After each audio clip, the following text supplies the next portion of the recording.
Every type of overthinker explained in 5 minutes. You're not anxious. You're one of these 7 overthinkers. You replay a conversation that ended 6 hours ago. You rehearse arguments for a fight that will never happen. And at 2 a.m., your brain is still asking, what if? Here's the strange part. The exact trait that makes you thoughtful, careful, aware of everything is the same one quietly draining you. By the end of this, you'll know exactly which type of overthinker you are, and the last one is the hardest to escape. Type 1. The replayer. The first type replays the past on a loop. Every awkward thing you said, every text that could have been worded better. Psychologists call this brooding rumination, circling the same memory, hoping this time it lands differently.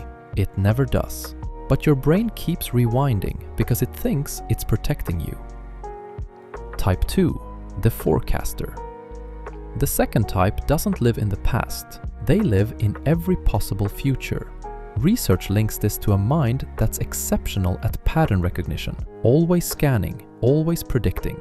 The problem isn't intelligence, it's that the system never gets the signal to stop. So you plan for disasters that never come, and you're exhausted by threats that were never real. Type 3. The analyzer.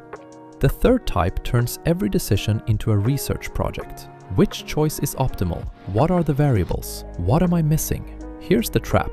Your brain releases dopamine just for the act of thinking, not for solving, just for the loop. That's why just stop overthinking is neurologically naive. Your brain is being rewarded to continue. Type 4. The mind reader. The fourth type overthinks other people. Did they mean that? Was the tone off? Are they upset with me? Studies show people who ruminate often score higher in cognitive empathy. You genuinely read rooms better than most. But perception without rest is a cost. You feel everything, and feeling everything is heavy. Type 5. The self-auditor. The fifth type turns the analysis inward. Was I too much? Not enough? Did I embarrass myself?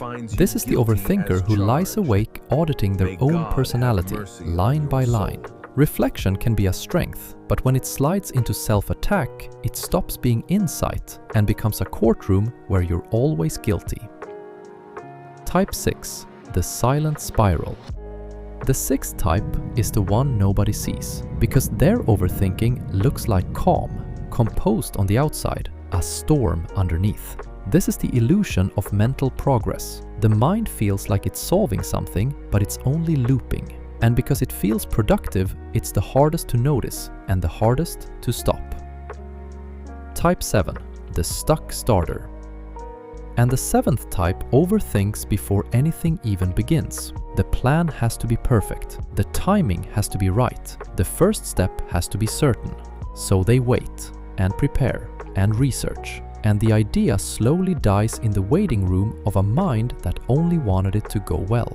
This is how thinking disguises itself as progress, while quietly becoming the reason nothing starts. So here's the truth psychology keeps returning to. Overthinking is not a defect, it's not weakness, it's not instability. It's a highly active mind that once learned to stay alert, often in a childhood where things felt unpredictable. Your brain wasn't broken, it was trying to keep you safe. It just never got the message that the danger is over. The goal was never to stop thinking. Therapists teach a quieter shift. Instead of, this is dangerous, I have to solve it, you learn to say, my brain is generating a concern right now. One pulls you under, the other gives you distance. You don't have to fight the thought. You just have to stop treating every thought as a command. And maybe that's the most human part of all of this. Teaching a mind that never felt safe, that it's finally allowed to rest. So, which one were you? The replayer? The forecaster, the mind reader, the silent spiral, or the one who never starts? Tell me in the comments, I read them.